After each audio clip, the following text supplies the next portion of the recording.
그동안 몰랐던 오페라의 진짜 속 이야기. 정태양의 오페라 인사이드.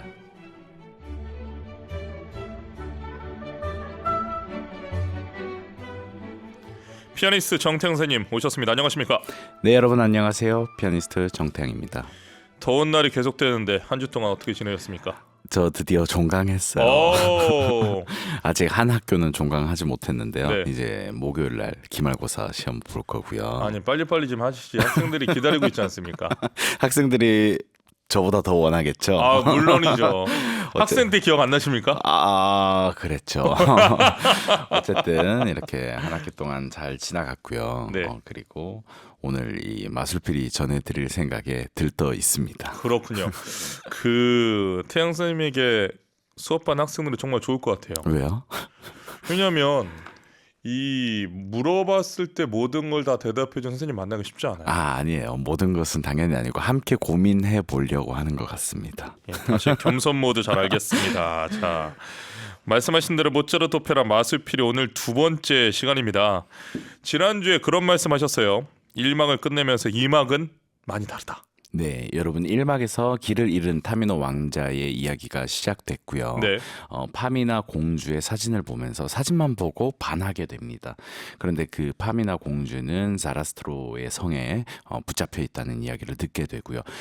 그리고 빠빠게노라는 이제 길에서 만난 친구인 거죠. 그 빠빠게노와 함께 길을 동행하게 되는데 빠빠게노가 뭐 이렇게 자물쇠로 입이 채워지는 벌도 받으면서 어떻게 생각하면 굉장히 동화적인 이고 환상적이다 이런 느낌을 받으실 수 있으셨을 거예요. 그런데 이 막은 통과 의례를 거치는 계몽주의적 성장의 스토리라고 할 수 있겠습니다. 그렇습니까? 네. 자, 예상을 뒤엎는 반전도 있다고 예고를 하셨는데요. 네, 1막에서 밤의 여왕의 말에 따르면 네. 이 자라스트로는 파미나를 납치해간 악당이자 잔인한 폭군이라고 우리가 알고 있었잖아요. 그런데 2막에서 타미노가 직접 만난 그 자라스트로의 정체는요. 지혜와 이성의 세계를 다스리는 태양의 사제장입니다.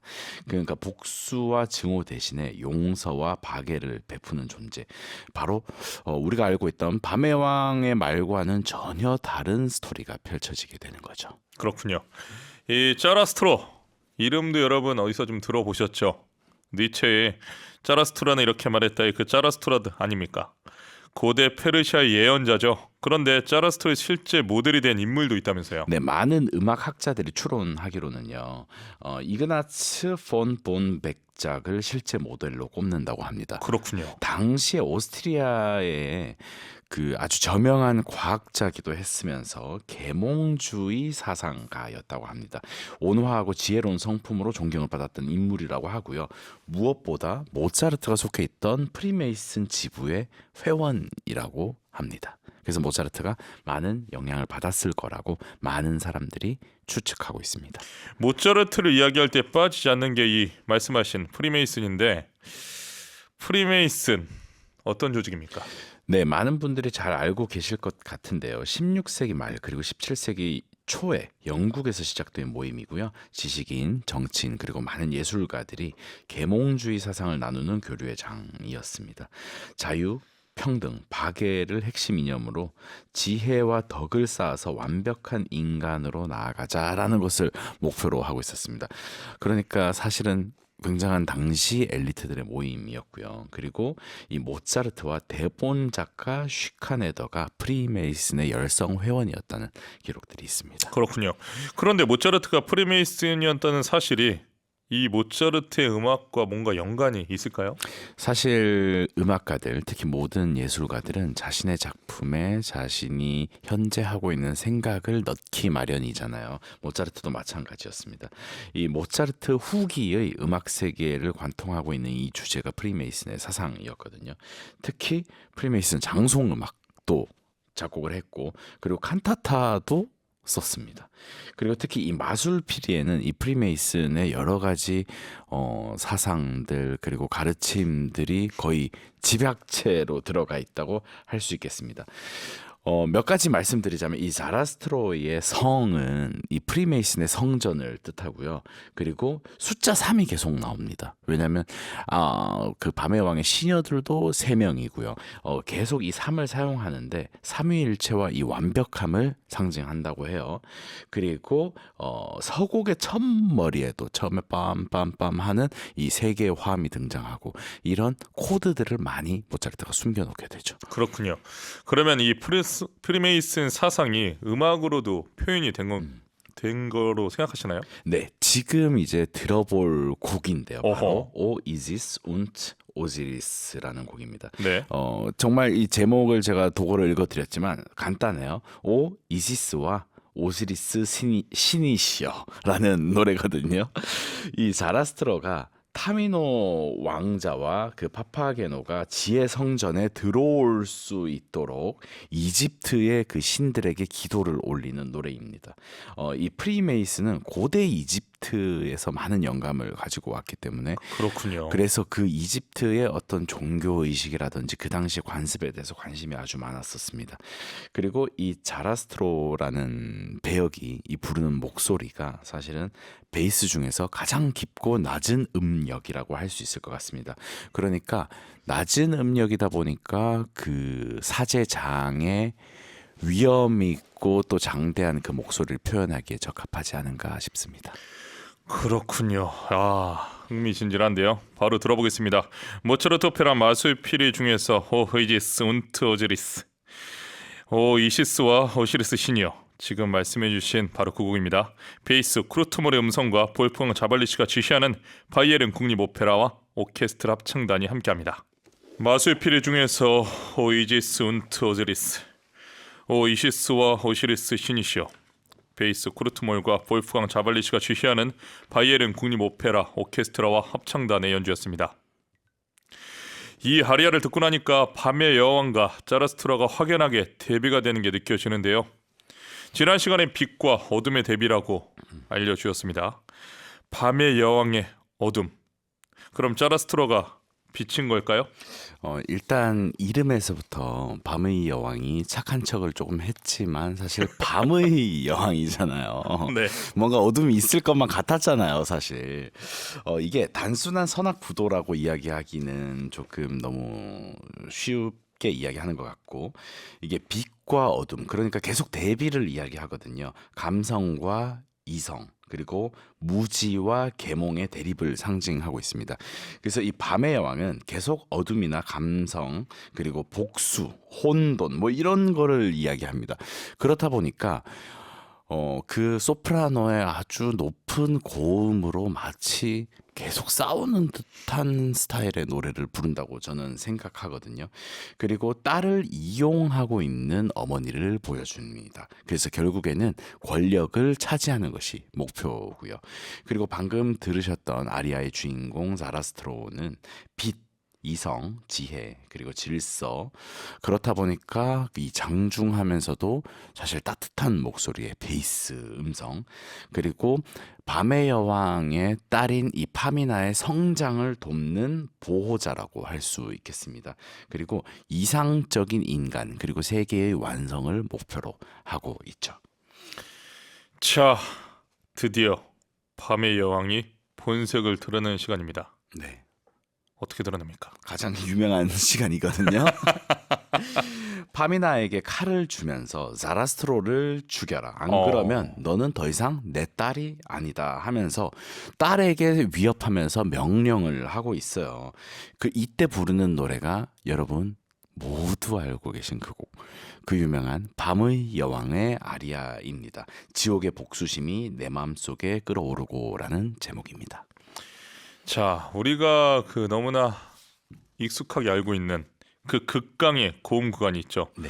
노래 어느 부분에서 나올까요? 노래 그러니까 처음부터 그 고음이 막 나오는 건 아니에요. 네. 물론 처음부터 이 밤의 왕은 굉장히 화난 듯한 목소리로 노래를 하거든요. 가사를 잠깐 말씀드리자면 지옥의 복수심이 내 마음에 끓어오르고 죽음과 절망이 내 주변에서 불타오르는구나. 만약 너의 손으로 자라스트로가 죽음의 고통을 느끼지 않는다면 너는 더 이상 내 딸이 아니다라고 부르거든요. 그리고 나서 이제 여러분 알고 계시는 그 고음들로 자신의 분노와 마음 상태를 막 표현하게 됩니다. 이게 사실은 현실에서 어떤 이야기를 할 때 아무리 화가 났다 하더라도 이렇게 고음을 내면서 화내는 사람 잘 없잖아요. 특히 막 짧게 막 음정을 그렇죠. 화가 났을 때는 고함을 내더라도 와 크게 내고 그렇죠. 벌어지게 내지만 이 고음은 정말 이게 사실 이 바로크 시대부터 해서 이제 모차르트로 넘어오면서 예. 어떤 이렇게 음정의 모양 그러니까 이렇게 고음에서 막 빠르게 움직이고 이런 모양이 어떤 감정적인 동요를 상징한다고 여겼습니다. 모차르트도 그런 효과를 잘 사용하고 있는 거라고 할 수 있겠어요. 그렇군요. 이 노래를 들을 때마다 많은 이제 평가를 받는 이야기 중 하나가 아니 인간의 목소리가 아니라 악기 같다. 그렇죠. 야, 무슨 현악기 같다. 네, 네. 어떻게 이렇게 소리가 날 수가 있느냐. 그러니까 좀 더 우리가 이 전공자로서 구체적으로 분석을 해보면 소프라노의 이 고음은 우리가 보통 채 한마디로 도나 도, C샵 네, 반음 높고 레 정도 네, 우리가 생각하잖아요. 네. 이 밤의 항아리아는 어디까지 나는 겁니까? 이제 그 F까지 난다고 할 수 있겠어요. 예. 도레미파까지 난다고 할 수 있는데 이게 사실은 여러분 주변에서 이 곡을 많이 들으실 수 있는 이유가 우리 한국 소프라노들이 이 곡을 잘 부르는 사람이 많아서 그렇거든요. 이게 그런데 전 세계 토탈로 보자면 한국만 이렇게 저는 잘 부른다고 솔직히 생각합니다. 네, 이게 한국에 많이 집중되어 있다고 생각하거든요. 네.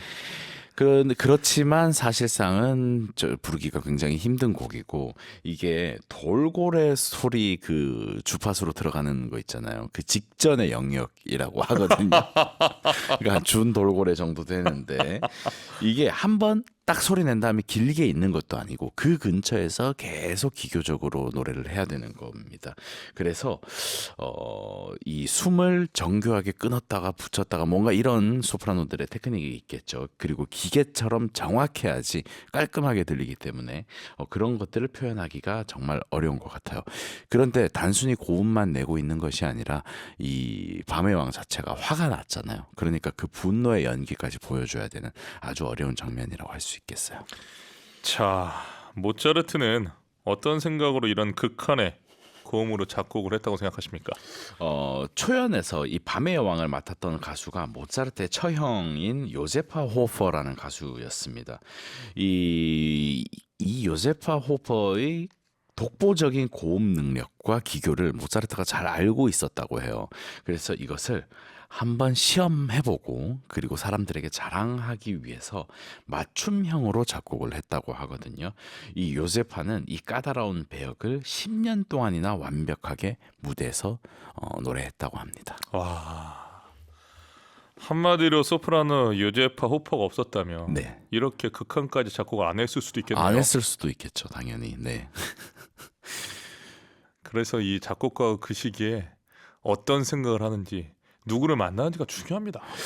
그러게 당시에 다른 오페라들 기록을 봐도 이 정도 고음은 이 모차르트만 계속 썼거든요. 모차르트가 이 밤의 왕뿐만 아니라 후궁탈출이라는 오페라에서도 굉장히 고음들을 써요.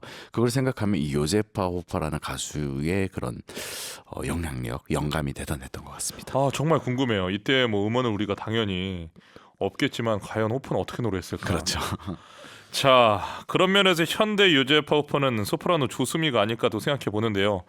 이 밤의 왕 아리아가 소프라노 조수미의 트레이드마크 아닙니까? 네, 그렇죠. 이 조수미 선생님을 나타내는 그리고 가장 아이코닉한 배역이 밤의 여왕일 것 같은데요. 이 다른 소프라노들은 실수를 당연히 하실 때도 있겠죠. 그런데 조수미 선생님은 이 라이브에서 정말 실수가 없으시다고 해요. 그리고 음정이 무척 정확한 걸로 알려져 있는데 그래서 많은 오페라 팬들 사이에서는 이 조수미 선생님의 밤의 여왕이 단순히 화가 난 게 아니라 굉장히 냉정하고 차가운 모습을 보여준다 이렇게 평하는 분들도 많더라고요. 들어보겠습니다. 소프라노 조수미의 밤의 왕 아리아. 자, 하이라이트 부분만 잠시 들어볼 텐데요. 게오르기 솔트가 지휘하는 빈 필하모니 오케스트라가 함께합니다. 와, 저 정말 예전에 많이 들었는데 네. 오랜만에 다시 들으니까 또 신기하기도 하네요. 자, 다음 타자로 우리 태영세님이 소프라노 에다 모저를 네, 음원을 가지고 왔습니다. 그렇죠. 왠지 모저가 좀 긴장할 것 같은데 어떻게 생각하십니까? 긴장하고 계실 것 같아요. 여러분 바로 이어서 들어보겠습니다. The Hell Like a Hot in My Name Herzen. 지옥의 복수심이 내 마음속에 불타오르고 소프라노 에다 모저의 음성 볼프왕 자발리슈가 지시하는 바이에른 국립오페라 오케스트라의 연주입니다. 마술피리 중 밤의 여왕의 아리아 소프라노 에다 모저의 음성 볼프왕 자발리슈가 지휘한 바이에른 국립 오케스트라 연주였습니다. 에스터 1585님 밤의 여왕 화가 많이 나셨네요. 확실히 조수미가 더 낫네요. 팔은 안으로 굽는 법. 조수미는 깔끔하고 아름답고 에다 모저는 카리스마가 있네요. 조수미 쌤도 이 노래 부를 때 때론 이탈이 날까봐 걱정이 되었다고 해요 보내주셨습니다. 어떻게 감상하셨습니까? 정말 확연하게 두 분이 이렇게 차이가 나죠? 개성이 있는 예. 것 같아요. 그 에다 모저는 뭐랄까 말씀하신 것처럼 정말 화가 많이 나는 것 같은 느낌. 근데 조수미 선생님은 딱 그 화를 한 단계 넘어서서 뭔가 탁 차갑게 이야기하는 느낌. 예. 이것을 가지고 있는 것 같습니다. 역시 모차르트의 같은 배역이지만 그렇죠. 또 이 가수마다 다르게 해석하는 그렇게 우리가 또 감상을 하면서 듣는 묘미가 있습니다. 저희가 이 에다 모저를 들으면서 너무 놀래가지고 태연쌤이랑 저랑 살아계신가 검색도 해봤습니다. 맞아요. 예, 1938년생. 네, 거의 90세에 가까우시더라고요. 야, 아직 살아 계십니다. 이렇게 노래를 하셨는데도 얼마나 발성이 좋으면 장수를 하실까 생각도 해봅니다. 그 압력을 견디면서 세월을 그러니까요. 이 압력을 계속 견디면서 정말 대단합니다. 자, 다시 오페라로 돌아오겠습니다. 그동안 타미나 왕자와 파파게노는 뭐라고 있었을까요? 지혜의 성전에 들어가려면 3가지 시험을 통과해야 하는데 여기서 숫자 3이 나오네요. 어떤 관문 거쳐야 합니까? 네, 침묵의 시험, 그리고 불의 시험, 물의 시험이 있습니다. 이 프리메이슨에 입단할 때 신입 회원이 거쳐야 되는 비밀 의식을 극화해서 이제 오페라 속에 녹여낸 건데요.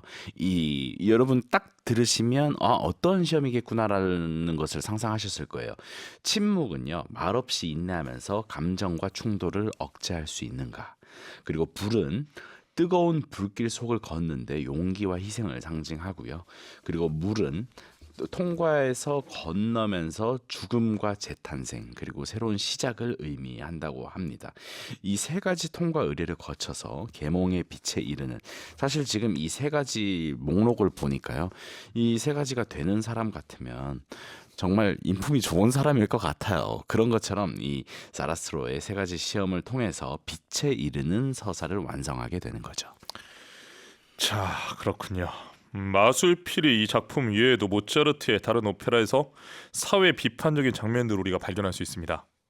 그러면 이런 것도 계몽주의의 영향이라 볼 수 있을까요? 사실은 이 마술피리가 그 프리메이슨적 상징 계몽주의의 어떤 사상들을 많이 담고 있는 거고요. 물론 그 전의 모차르트는 짧은 인생을 살았기 때문에 예, 그 시기를 다른 작곡가처럼 막 너무 세분화하기는 쉽지는 않습니다. 예, 그렇지만 이전에 뭐 피가로의 결혼, 돈조반니 이런 오페라들을 작곡하던 모차르트를 보면 끊임없이 당시 사회에 대한 어떤 비판 의식은 가지고 있었던 것 같습니다. 그래서 특히 뭐 이제 여성에 대해서 그리고 귀족에 대해서 여러 가지 의견들을 오페라 속에서 비추면서 사회적인 비판도 많이 했고, 그만큼 이슈도 되었었고 제재도 많이 받았던 그런 인물이라고 할 수 있겠습니다. 그렇군요. 자, 과연 타미너가 세계의 시련을 무사히 이겨내고 빛의 신전에 들어갈 수 있을까요? 하지만 첫 번째 관문부터 만만치가 않습니다. 어떤 경우에도 말을 하면 안 되는 무건 수행 아닙니까? 그렇죠. 참 이 오페라 특이한 게, 오페라는 노래하고 말하라고 만들어진 극이잖아요. 그런데 주인공이 말을 안 해야 되는 그런 상황을 주는 거거든요. 예, 이 타미노가 침묵의 서약을 잘 지켜 나갑니다. 그런데 뜻하지 않은 곳에서 문제가 발생하게 됩니다. 바로 자신이 사랑하는 여인인 파미나를 만났을 때도 한마디도 못하게 되는 거죠. 그런데 그런 줄도 모르고 이 파미나 공주는요, 타미노 왕자가 자신을 좋아하지 않는다고 오해를 하게 됩니다. 그리고 절망에 빠져서 아주 슬퍼하게 되죠. 내용이 벌써 흥미진진하지 않습니까? 자, 근데 그러고 보니 그동안 우리 파미나의 노래는 한 곡도 안 들었어요. 이 파미나가 사실은 솔로로 혼자서 부르는 곡이 이 오페라에서 제일 적다고 이야기할 수 있을 거예요. 이제 나오는데요. 바로 파미나의 아리아. 이 모든 것이 사라지고 이 Fürst, es ist verschwunden이라는 노래인데요. 타미노 왕자가 자신을 사랑하지 않는다고 오해한 이 파미나 공주가 절망에 빠져서 부르는 슬픈 아리아입니다. 화려한 기교, 아까 밤의 여왕, 그러니까 엄마보다 조금 약합니다. 그러니까 엄마가 너무 강하신 탓도 있지만 이 파미나 공주의 아리아는 굉장히 서정적이라고 할 수 있을 것 같아요. 그런데 슬픔과 고독을 이 절제된 아름다움으로 표현하는 매력이 있는 곡이라고 생각하고, 오늘 이제 준비한 음원의 소프라노는 아넬리제 로텐베르거라고, 이분 또한 정말 한 40년 정도 커리어를 하시면서 많이 사랑받았고, 특히 우리나라에는 이 파미나 공주 역할로 클래식 팬들의 마음을 사로잡았던 소프라노입니다. 어서 들어보고 싶습니다. 소프라노 아넬리제 로텐베르거의 음성인데요.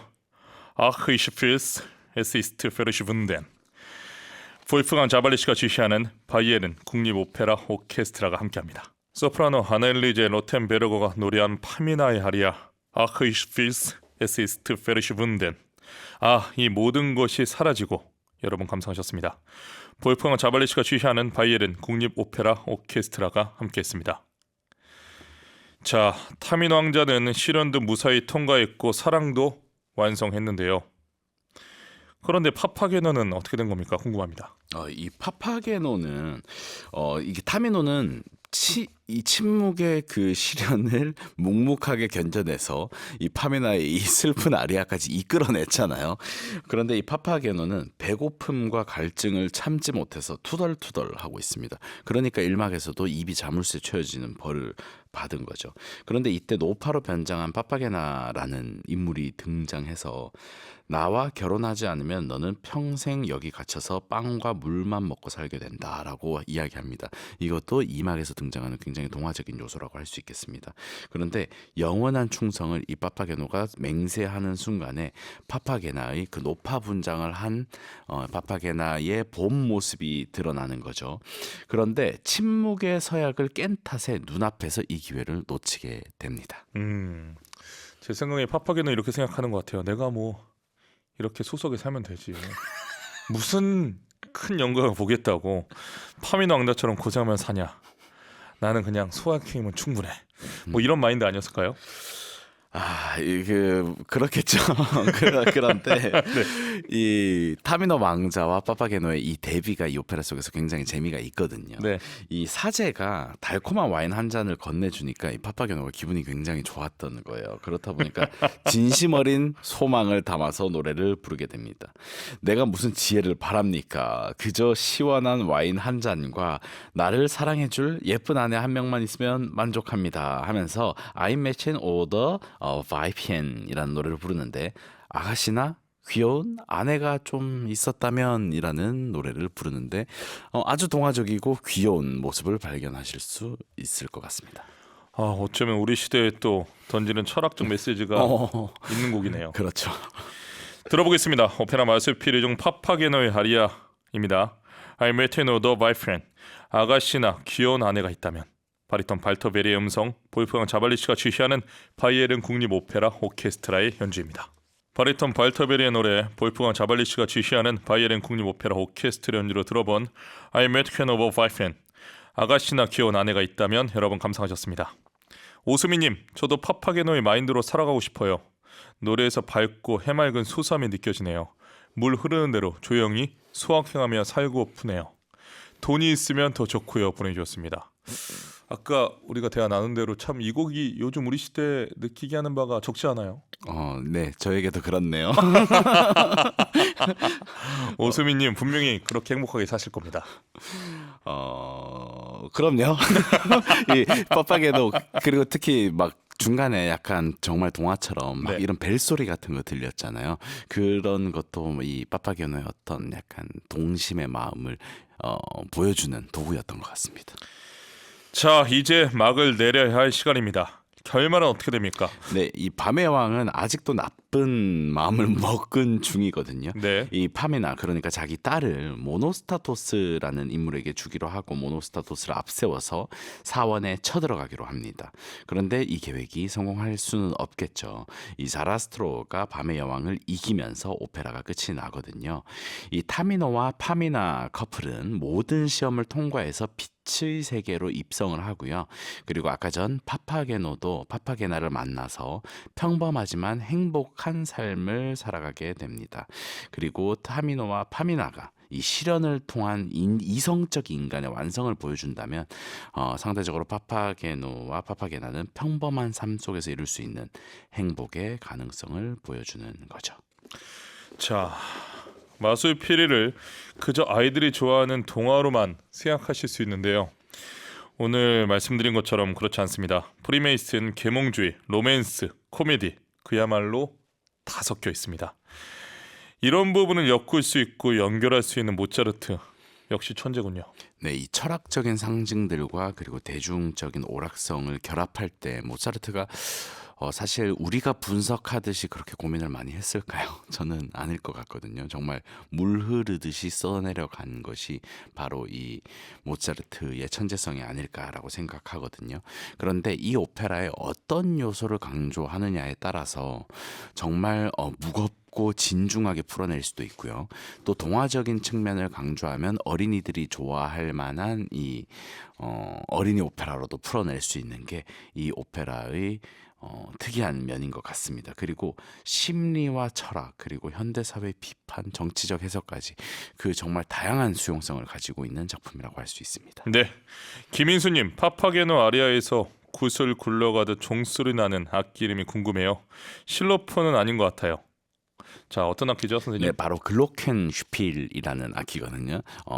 검색 사이트에서 검색해 보시면 딱 모습을 보면 이런 악기가 있구나라고 생각하실 텐데 다음에 오페라 속에 나오는 이런 특수 효과 악기들을 한번 소개해 드리는 시간을 갖도록 하겠습니다. 오페라 실제로 마술피리 할 때 글로켄슈핀 쓰나요? 글로켄슈필 씁니다. 쓰고 또 저는 뭐도 봤냐면 다른 타악기 종류들로 막 대체하는 것도 봤어요. 예. 네, 조금 더 큰 막 마림바로 대체하기도 하고 여러 가지를 봤습니다. 좋습니다. 자, 모차르트의 그야말로 마술과 같은 작품 마술피리 2주 동안 함께했습니다. 어떤 곡으로 마무리할까요? 마지막으로 함께 들으실 곡은 이 파파게나와 파파게노가 행복하게 부르는 노래입니다. 일명 빠빠빠라고 하거든요. 네. 그러니까 둘이서 너무 좋아서 또는 너무 감격적인 순간이고 당황스럽기도 해서 말을 이어나가지 못하는 그런 유머를 담고 있는 곡이고 아주 행복한 결말로 이끌어주게 되겠습니다. 자, 이 곡은 오늘 끝곡으로 남겨놓겠습니다.